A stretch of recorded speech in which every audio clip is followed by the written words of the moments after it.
Destiny can suck sometimes, man. Damn, son. Well, greetings, everyone. It is I, your one and only multipotentialite, neurodivergent host, the Cosmic Jedi. Welcome back to my channel.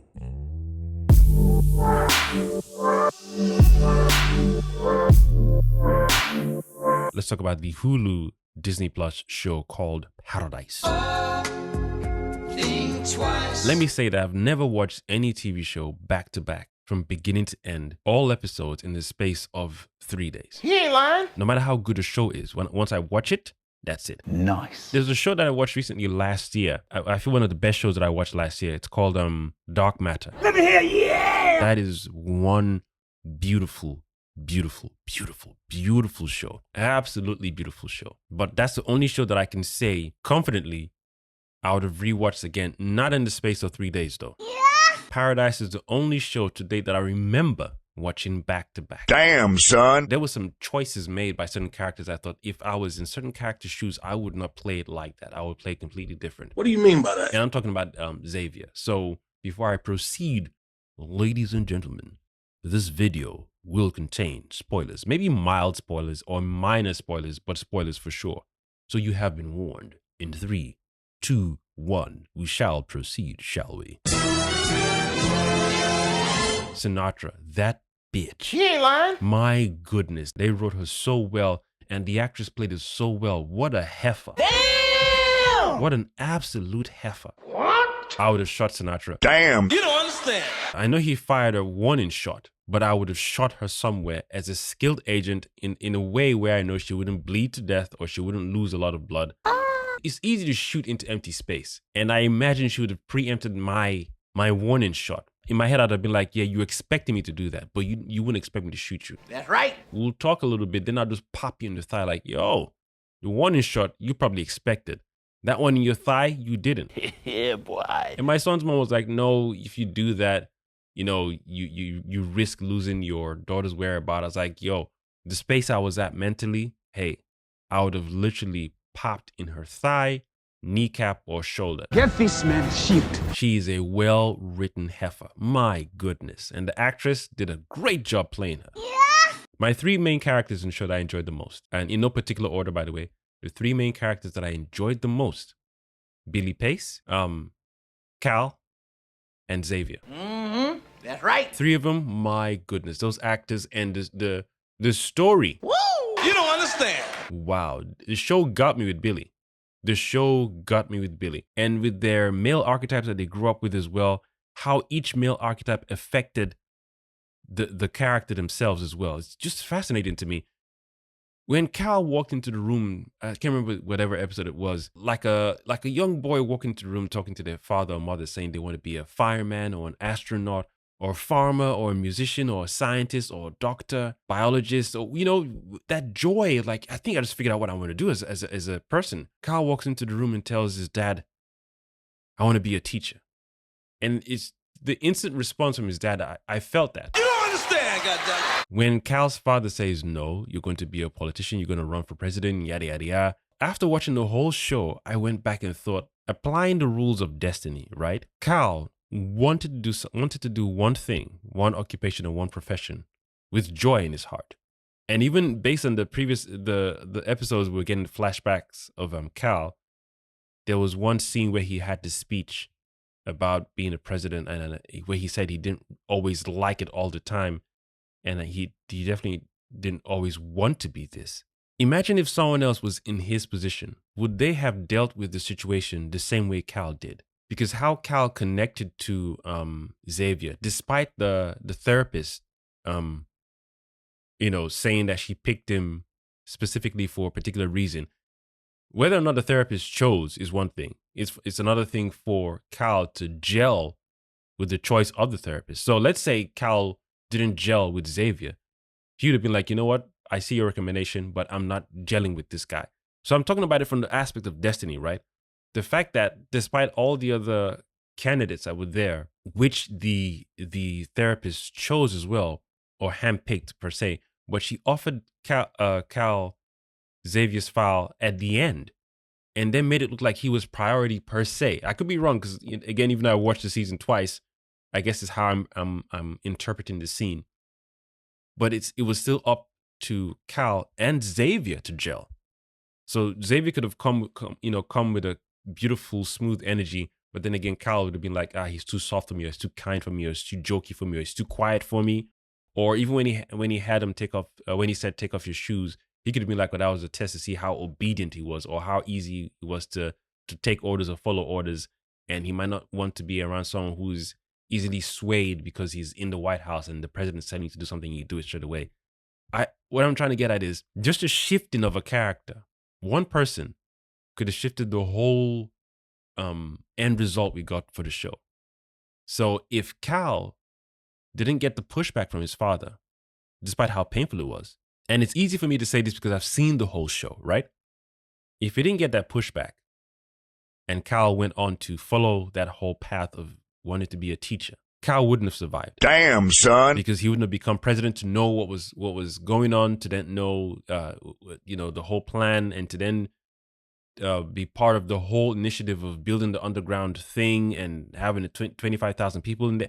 All of that stuff, Cal would not have been involved. Maybe his father, maybe his father to try to get him on board and let him know this is classified stuff, yada, yada, yada. But I can't even remember when the dementia hit the father. So I don't know if that information would have been given to him. I just know that I imagine, because obviously Cal was the president, any family members are automatically on that list of what's that word? Of important personnel. I think that's not the exact term, but you know what I'm trying to say.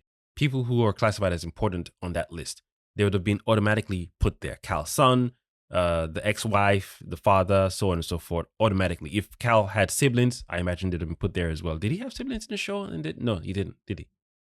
Did he? I can't remember.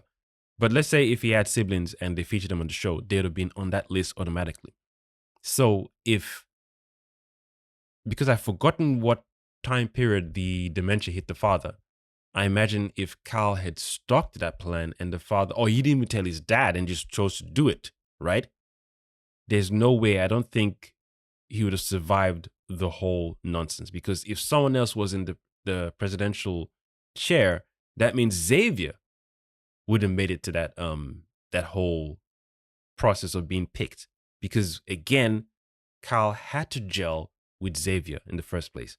So if it was a different president and they didn't gel with Xavier wouldn't have made the cut. Then that means his children, and his wife would have died. And then I don't know if I was going to say the therapist would have made it. She would have made it because she partook in the selection of each person, I assume, right? Or most people for the underground bunker thing that they're in, the paradise location. Think twice. You got to give the guy thumbs up, by the way. He ain't lying. To be put into that position where that wasn't your desire, your want, or your need, but he still did a good enough job. Got to give him kudos. Nice. Because you have to want to be in that position, and you have to be prepared to be the leader of a nation, whether it's the US, France, Japan. To be a leader of a nation is very challenging. Well, duh. Very, very challenging, especially if you're a leader reluctantly. Damn. I got to give him kudos for how they wrote him. Cal was written, for me, to my liking. I was very, very satisfied. Just the way he was trying to be. That's the best term I can use. Just trying to be. I don't want to be here. I never wanted to be here. I was tricked or forced in here by my father, but here I am. Then I had to be a father. I had to be a son to my father. I didn't have to be a president. Even how he handled the final speech before they took him to underground bunker, how he just followed the whole script. This is how the president is supposed to be. We prepared this. Oh my gosh. No wonder he was drinking a lot, man. Just putting myself in his shoes, dude. The amount of hate I'd have had towards my father is something else. But he still maintained this calmness, where you could tell there was some level of bitterness there. But how it all turned out, it's like sometimes destiny can suck. Damn, son. He ended up getting killed because of the chain reaction of the excitement of going to his father's room or office and telling him what he wants to do, only for his father to crap down on his dream and then say, this is what you're going to do. And then fast forward to after all that, he ends up dying. Yes, it's almost like a Messiah story. Not necessarily a full-on Messiah story, but a partial Messiah story, right? Partial. Because whilst he was on the plane and everyone's like, oh, Russia's launched their nukes and this country's launched their nukes and that country's launched their nukes. By the way, here we go. I know it was done that way for extra spice for the story. But in my head, that didn't make sense at all. It didn't make sense to me at all that every other nation just thought, oh, just in case we're invaded by other people to come and take our resources. No.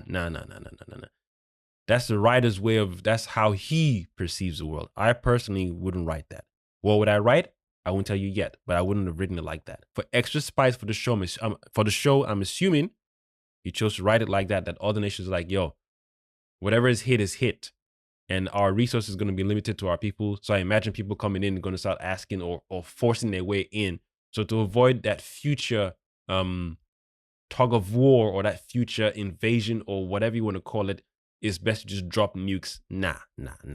That is not intelligent to me at all. That boy is good. For a group of men and women, joint chiefs of different nations to say yes, so we protect our people and our resources and our crops and yada, yada, yada. We'll send nukes. Come on, son. That did not make any sense to me at all. But because the show is, that's what the show chose, we'll stick with it. The fact that Cal said he would do his differently. Hit the EMP to shut down every nuke or most nukes, or you know what I'm saying. You've seen the show. Those of you who've seen the show, you know what I'm saying. The fact that he chose to do that is just how the thread of destiny was, woven into this whole story. Just right from that starting point. If Cal never told his father what he wanted to do and chose to do it anyway, we wouldn't have the show and Cal would have died. At least 80% chance Cal would have died because yes, his father would have told him, I assume, yeah, but then the story would be different because if Cal still ended up in the paradise, let's just call it Garden of Eden for now. If Cal still ended up in the Garden of Eden, he wouldn't have that relationship with Xavier because Xavier wouldn't be there. Billy Pace, maybe because they were selected differently, right? But Xavier wouldn't be there. And his relationship, maybe Cal's relationship with his father would have been worse. Or it might change. It might have gotten better. But let's not veer off too much into a what if timeline. To go through all that turmoil, the rejection from his father in terms of what he really wanted to do with his life, his dream job, only to get turned down by his father, ridiculed, mocked, then, begrudgingly just take the position and do a good enough job. I'm not exempting him, for hiding certain things, but I wouldn't point at him and say it's his fault because from what I understand about it, how all the movies and TV shows have projected America. What do you mean by that? I understand that it's not just the president that makes the shots. There are other people behind the presidents that call the shots as well. And then it's like after all the decisions are made, this is what we'll tell you to say. So sometimes, especially growing up, I perceived the president in America as the highest. I didn't know there was a cabinet or whatever behind him. I thought he was just the pinnacle, meaning he would discuss with other people. Yes, no, final call. Okay, I'll make the final call. I didn't know there were other higher ups behind the president. So I wouldn't blame Cal alone for certain decisions that he made. I would just say it was a collective decision. But to be there and still do his job, there was a level of selfishness to an extent, yes, especially when it came to Xavier's wife and whatnot. Of course, But we're not trying to. I don't think, from what I got from the show, I don't think the writer's trying to make Cal look like an innocent person or an angel. Of course not. But I feel he still did his best, despite the position he was forced into. But my goodness, that whole destiny thing. Boy, destiny can suck sometimes. It sucks to have a dream within you, to want to do something, only for the universe to stare you in a completely different opposite direction. That shit sucks. I don't know how I would have dealt with it. Because he was laughing, he still bust jokes, The drinking thing was his coping mechanism, and he didn't do it too much, but when he did, and I don't blame him for it. It's better that than taking substances, he still maintained composure. But, he had a good sense of humor, good taste in movies, Die Hard, one of my favorite movies as well. He loved to listen to music. He was young, intelligent too, but for sure, very compassionate. And you would hope that any leader of any nation at least has that quality, compassion. Strong, but also compassionate. Sympathetic and empathetic, you want to have those qualities. And they wrote Cal's character very, very well to at least have that. And so that way you could see the plight that he was in, just to see it from his perspective, like, yo, imagine not wanting to be here, but you didn't have to make all these big decisions. And then now you've been given this secret thing where it's like, yo, you can't tell everyone. This is what comes with the territory of being a president. Something you didn't want in the first place, but hey, he's like, I'm here, okay, cool. So what are the rules? You can't tell everyone. It sucks you can't tell everyone, but that's a sandbox they've been playing in for such a long time. That whole secrecy thing, we'll work on solutions for now. We don't want to panic people. Yeah, sure. And you could argue that's the whole point. We don't want to panic people right now because it'll start riots and stocks will drop and blah, blah, blah. I guess that's an argument. That's an argument you want to make, for sure. Go ahead and make it. Aha! And one thing about the location, the paradise location or Garden of Eden, I feel that's something they can learn from there and apply it in the world once everything settles down and everything is kosher, everything is livable and breathable properly. Not like there's some lingering effect of the nukes. No, as in, hey, it's now really safe to go back outside again. We can take what we've learned from this paradise location and apply it back outside again, where we can better ourselves. Because the show felt like Silo-ish to me. Silo season 1 was good. But after Silo season 1 ended, and towards the end, I was like, yo, I don't know how long this show can run for. I personally I didn't see it running for like 3 seasons or 4 seasons. It didn't make sense to me. Either the director or the storyteller or the showrunner or everyone involved is trying to tell us something, saying, listen, if we're not careful, this is where we'll end up as a collective. So for us not to end up here, here's what we can do to better ourselves and the environment we live in. Because we, collectively, people have done, I don't like using that word we, because I'm a part of that we nonsense. So collectively, people have done things they shouldn't have done, knowing they shouldn't have done them, and continued doing them. And then it's like, lo and behold, 10 years down the line, this could happen, and ozone layer and ice caps melting. You're telling me you couldn't foresee that when you started doing the things you shouldn't have been doing. It's now you're realizing. And if it's now you're realizing, you can actually hit the stop button on all the things you're partaking in and doing and causing said harm to the planet that you are predicting in 15 years time or 10 years time or 5 years time. You can easily hit the stop button. That boy is good. Not that it's morally hard or there's a demon holding our hands back from hitting the stop button. What do you mean by that? Or there are aliens in our brains that wouldn't allow us, or they're parasites. You can easily hit the stop button because there are questions to be asked, right? Mm-hmm. That's right. If your intentions are pure, you wouldn't have done the thing that's causing us problems now. You wouldn't have started it then. And if you did, it would have been a short window because you'd have learned rapidly to say, hey, that thing we thought was a good idea, we need to cut it out right now. Because 5 years from now, it's going to escalate. He ain't lying. Just watching the way the show carried on in season 2, I just thought, no,